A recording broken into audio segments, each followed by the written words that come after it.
What's happening, everybody? It is Trey here. I'm joined again by my dad, Sean. And today on Reactions to the Classics, we're going to be taking a look for the first time at Kiss and their album, Destroyer. And if this is your first time joining us, we appreciate you stopping by here at the channel. We take a look back at some of the most classic records of all time and do a detailed track-by-track review of them. So if that sounds like something interesting to you, be sure to hit that big red subscribe button. If you'd like to link up with our community, we have a link for our Facebook group down below, as well as our Patreon if you'd like to support us. And all that to say, let's get into some quick facts. All right, Trey, this album was released in March of 1976. It is their fourth studio album, fifth album overall. It's following up on their huge success with their live album, Alive. It's their third album in a row to hit the top 40. First one to go platinum. It's number 489 on the Rolling Stones top 500 albums of all time. This is going to be with their lineup that many consider to be the best Kiss lineup. You know, over the years, if you've been around as long as Kiss has and you're still out here touring like they are, you know, people are going to drop in and out. But this has Staples, Gene Simmons, and Paul Stanley. Yes. With drummer Peter Criss, and then Ace Frehley. Yeah, Ace Frehley in there as well. So you got the core four here for Kiss. Yeah, they brought in producer Bob Ezrin, who is one of Alice Cooper's, like Alice's main guy. He called him his George Martin, and he also helped out tons of other groups. They bring him in to help them go to the next level after the success of Alive. The production values brought up, the subject matter and the songs is brought up. Just a lot better overall feel from start to finish on this album than their previous efforts. You have the choir and Great Expectations, kind of reminding me of the Rolling Stones. You can't always get what you want. Yes. Backwards drums on Gods of Thunder. You have the very unique way to open the record with Detroit Rock City with the radio playing, and then it also comes back into play a little bit at the end as well. So you got some unique things in here to kind of give some polish to the more theatrical Kiss, what they were known as at the time, and still today. Their main staple isn't necessarily their musicianship, but their the makeup. You're going to be entertained whenever you go to a concert from them. They're master marketers. They're brilliant. Yeah. I mean, Gene and Paul in particular have been here since day one. They understand their shows, especially in the 70s, were like nothing else anyone had ever seen. The production values, the special effects is unbelievable. Fire coming out of the guitar, blood spitting, levitating drum kits. Like, it's unbelievable. So they are very, very smart guys. So anybody who just like throws them off as, I've heard the whole thing, they're just satanic guys, they're this, they're that. No, man, they are first and foremost incredibly smart. All right, that takes us to the track-by-track review, and we start off with one of Kiss's more famous songs, Detroit Rock City. I've heard of this song, but I don't know if I've ever actually heard I've only ever heard Beth because I was 5 when this album came out. So, but this thing was written by Stanley and Ezrin, and it's ranked number 6 on VH1's top 40 metal songs of all time. So this one is my favorite song on this album. Well, let's go ahead and have a spoiler alert there. Yeah. The way it's put together is tremendous. It starts out with a newscaster, and that newscaster is actually Gene Simmons. So if you can't tell, you got to turn it up kind of loud. You can figure out it's Gene Simmons. He's giving the news. He's talking about a car crash. The gist of the song is it's a guy who's trying to get to a concert. It's 9 o'clock. He's got to get to the concert by midnight, and the song takes him through that progression. And it doesn't end well for him. Yeah. You can kind of lend a little light to that. Yeah, it ends, unfortunately. This guy just rears into an ongoing truck, or ends up passing away. They started off with a bang, literally and figuratively here, and this was actually inspired by a real-life event. It was. It did not happen in Detroit, though. This actually happened before a show in Charlotte, and Paul Stanley just took some inspiration from it, thinking, man, people, life can end at any moment. You might be going to a fun concert, something you've been looking forward to for months, and then your life's just taken away just like that. It is a sobering thought, and I think they did a good job here bringing that forth, some more serious subject matter, but they still kept their signature Kiss hard rock sound to it.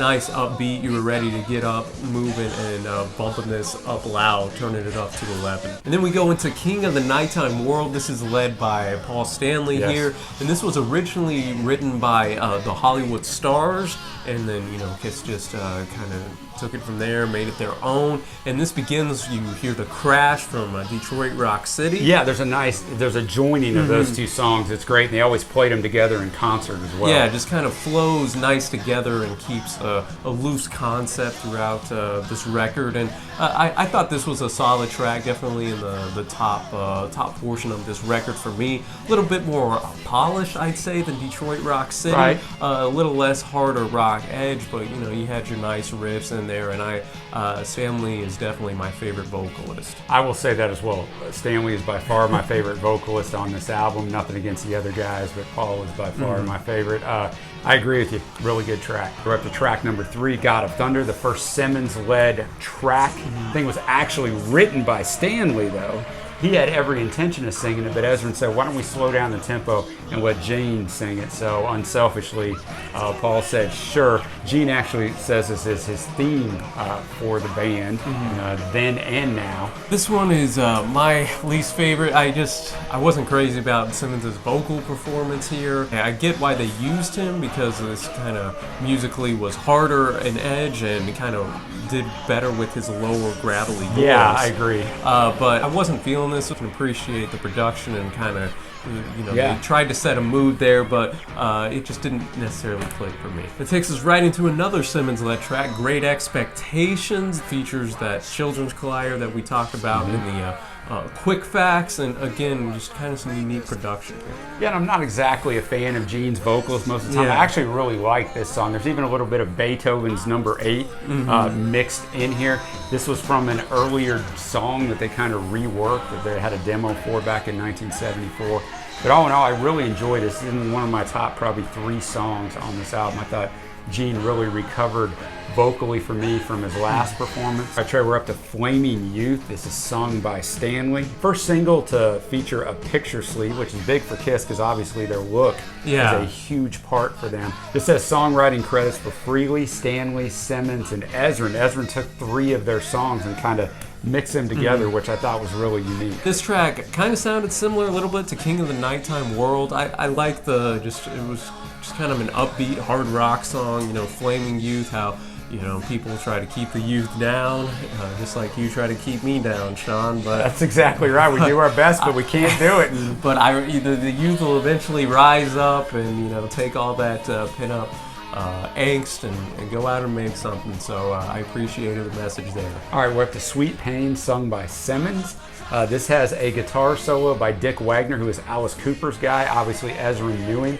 Here's the thing. Ezrin brings in Dick Wagner to play the guitar solo with no one else there, records it, and then puts it into the song without anybody knowing it. It's just like, hey, by the way. When the album was released, Ace Frehley listened to it and figured out that he was cut out of it. For me, the song was fine. I didn't love it, didn't hate it, not bad. I actually thought this was my favorite Simmons song. I like this a lot more than God of Thunder or Great Expectations. See, I didn't like it better than Great Expectations. But I did think the guitar solo here was pretty heat. You kind of know the structure when you go into a Kiss song. You're going to have a little verse, little chorus, then we're going to have a little guitar solo, go back to the chorus a couple times, and they do what works for them. And I think that's an example of this song here. We have Shout It Out Loud, sang by both Stanley and Simmons, which makes it unique in itself. Yeah, and the inspiration for this title came from the British beat band The Hollies. They have a song called We Want to Shout It Out Loud, which was actually covered by the band Wicked Lester, which was Stanley and Simmons' group before Kiss. Yes. It has that signature call and response that's signature throughout this entire record. And again, I just thought this was a solid track. It's a party song, the young are going to go out and have fun, others won't understand it. And this was kind of thought to be kind of like Rock and Roll All Night. They were trying to create something like their previous big hit. I really, really like this song. It's right up there with Detroit Rock City for me. All right, Trey, and now we're up to Beth. Peter Criss sings this song, one of only 2 songs they ever had to make it to gold. And this was actually a last-minute addition to the record. Simmons and Stanley weren't a fan of this being on Destroyer because it is such a stark contrast to the hard rock sound that permeates through the rest of the tracks here. And through their whole catalog. Yeah, you got a piano and a stringed, instrument section here, and that's it. This is the only track where it's only Chris here on vocals, and none of the other members are on an instrument. They ended up playing the B-side at a radio station in Canada, the Beth to Detroit Rock City, and it caught on huge, and it just kind of spread throughout, and all of a sudden this song put them on the map. It actually won them a People's Choice Award.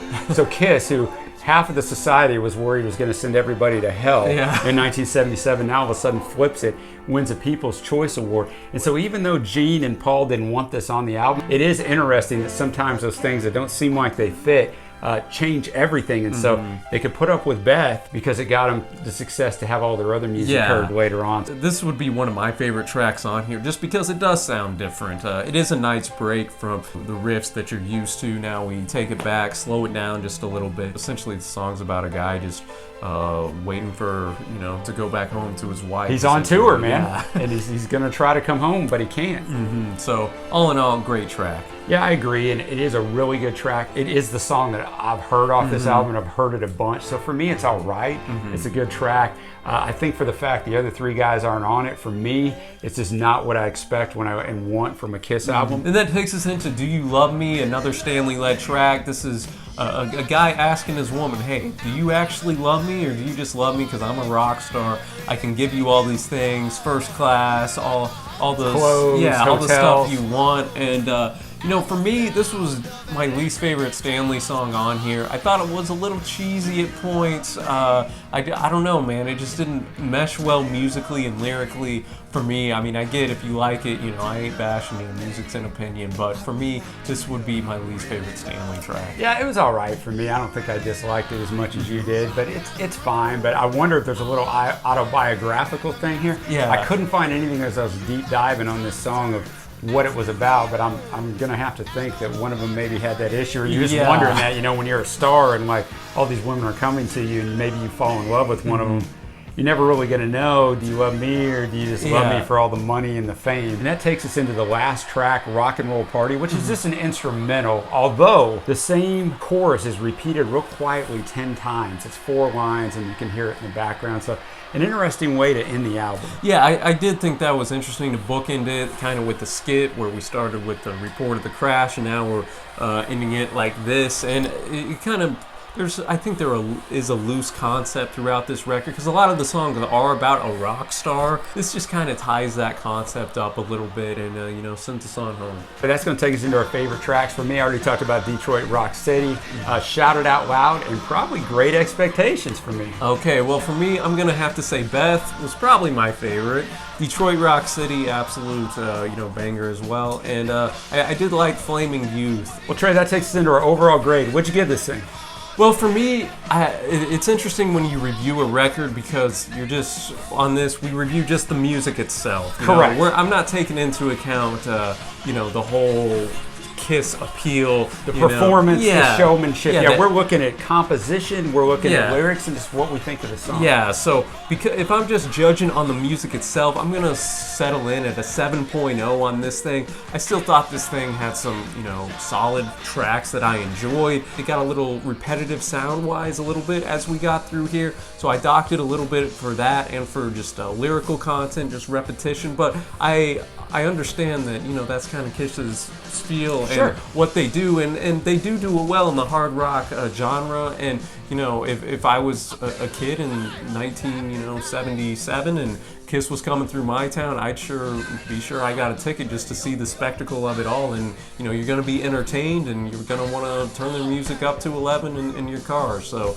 I'm going to be at a 7.0. Well, Trey, for me, I'm going to echo pretty much everything you said. I'm going to give it a 7.0 as well. That is not a bad grade on our grading scale at all. I'm a child of the 80s. I like banging music. There's a lot of it on here. As you mentioned, we're grading the album itself, not everything that goes with it. As I mentioned at the start, Kiss are master marketers, geniuses. I mean, they're still around all these years later, man. Absolutely amazing. So it was a fun first ride with them, and there'll be more down the line. Yeah, guys, and we'd really like to know your thoughts on Destroyer, so comment below. Let us know your favorite tracks, where this ranks in Kiss's catalog for you, what you might want to see us review next. And Sean, appreciate the research behind this. As I said at the beginning, be sure to hit that big red subscribe button, y'all. We put up reviews in a variety of genres. There will be something for everybody. And until next time, happy listening, my friends, and we will see you.